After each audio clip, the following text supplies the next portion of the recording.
How to surpass 90% of people in less than 6 months of training. First up, there's lots of excuses around us. I would like to call it's a sickness called excuseritis.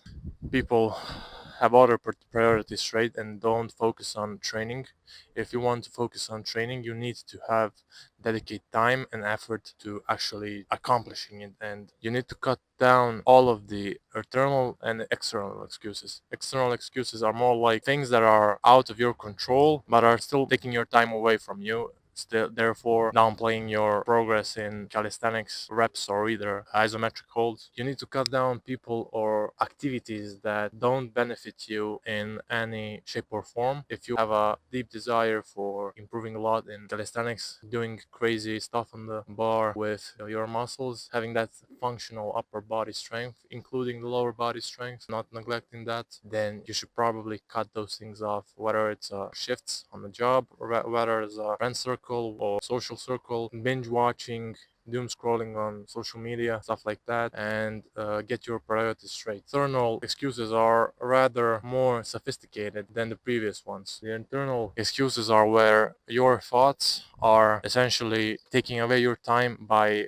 procrastination, overthinking a lot, spending time on making stupid decisions that are based on some past decision making. Today I had to go somewhere on to check on a hospital. For me, example for today, I had to go into the hospital, get something done, and get back home. I was reading the Bible and all of that, and I decided I think that I received God's spiritual energy. I was full with good intentions to go out and train as I was making my way back, because I was going to the city center, and I trained a little bit here and there, ran to get faster home, and got off back.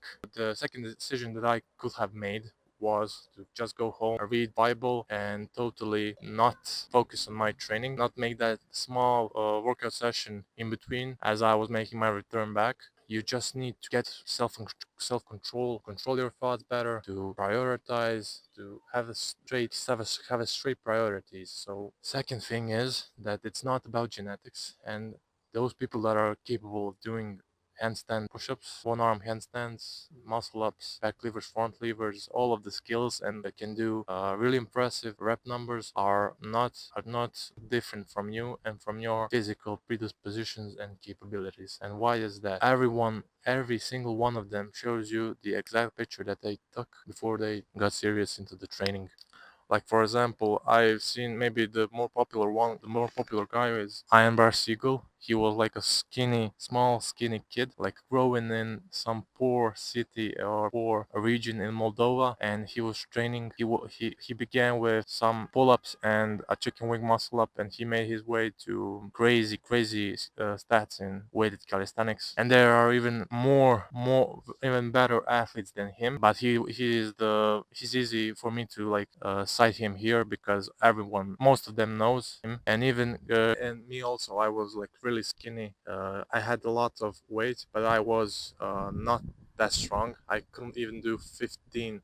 I can do even 10 proper push-ups that I acknowledged as that are proper with the proper form, and that's when it began.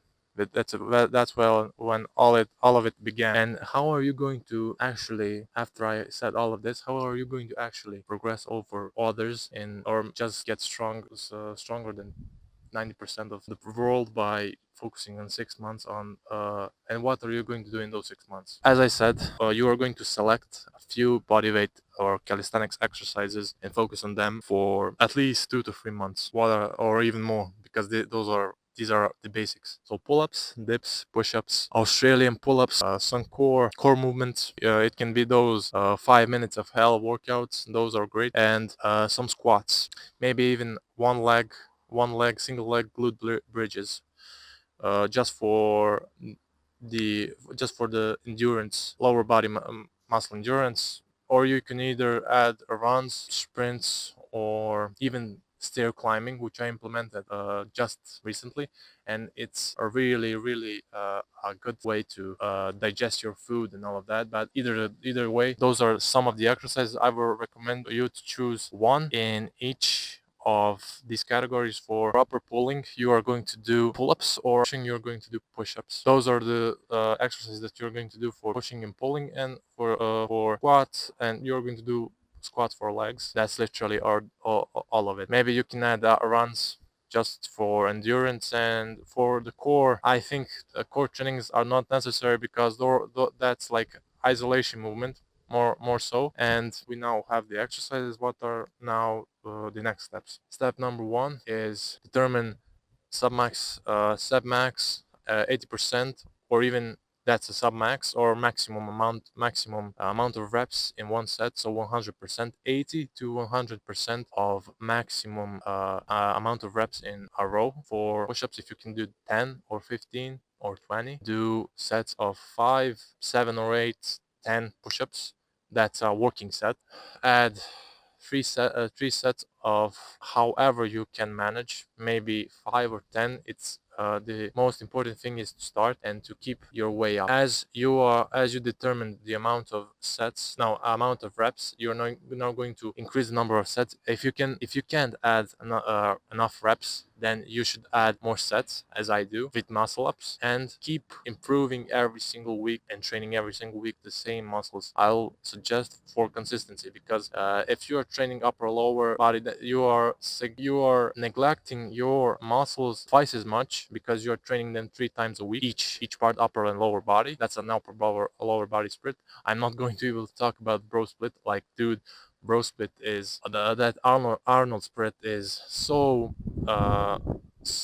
like overrated. That's unbelievable. Like, you're doing every single part of your body like as a muscle group once a week. That's not enough to do anything and to progress real fast. You need to train every day. Determine even if it's small amount of volume you should be doing. It's not going to be like 500 squats. It may be going to be 100 or 200 squats like a day, and you do them every single day. That's 1500 squats.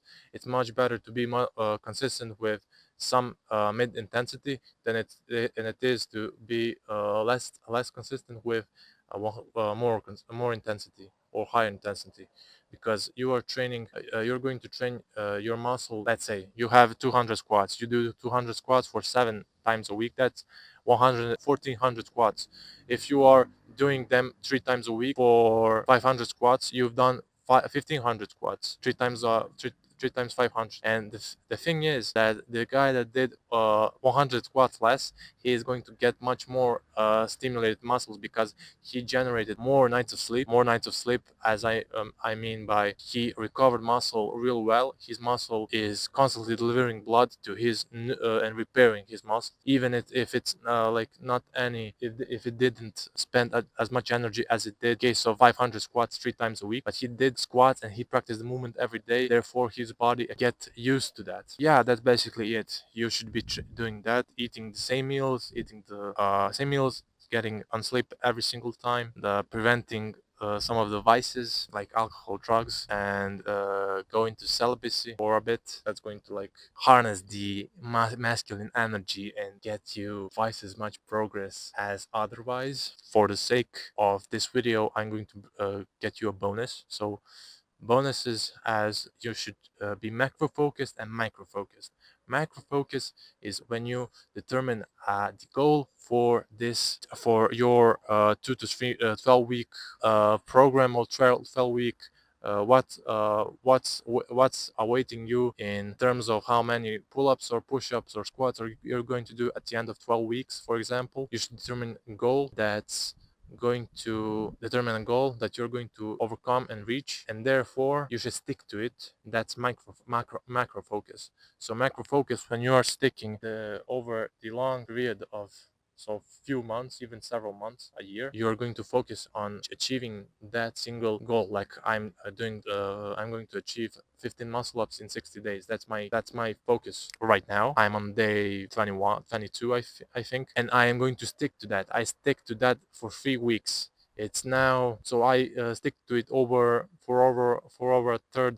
There's 60 or 70% left for me to go and smash it. I already did one third of the way, and that's called micro focus. Micro focused, so micro and macro. This is on macro focused, and I'm now explaining the micro focus. Micro focus is when you're micro focused, you are in a state where nothing is distracting you, and no one is like calling you, texting you and sending you voice messages when you're working out. You are in not getting disturbed by anybody. No one is causing any trouble. You are focusing on how are you going to that mind muscle connection between the muscles, how you're going to use muscle in a certain moment, and how are you going to get yourself get your chin over the bar, get yourself over the bar. That's micro focus. When you have music, when you have certain thoughts that empower you to overcome the obstacle, and that is that goal that you set for yourself. It's called make micro focused. And I've seen plenty of people that are texting,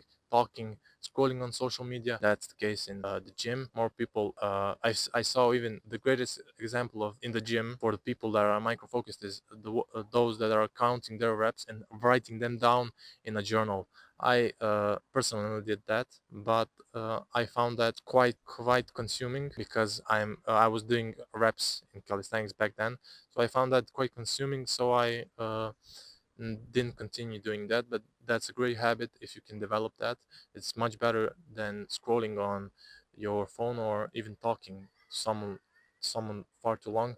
And one thing that I have to note is that you can train with somebody if you and the other individual are strict with the rest time, and if someone else is doing their workout. You can do workout for 30 minutes where you're 45 minutes where you're focused, then you can talk and do something, or just walk around, do cardio and speak. Keep the talk for later or before training, but do not talk in the midst of the chaos. To get focused, either in macro and micro way, and eat same meals, sleep at the same time, get your bio clock. That's get set your bio clock to thick and to activate certain rhythms at the same time. So that's sleep,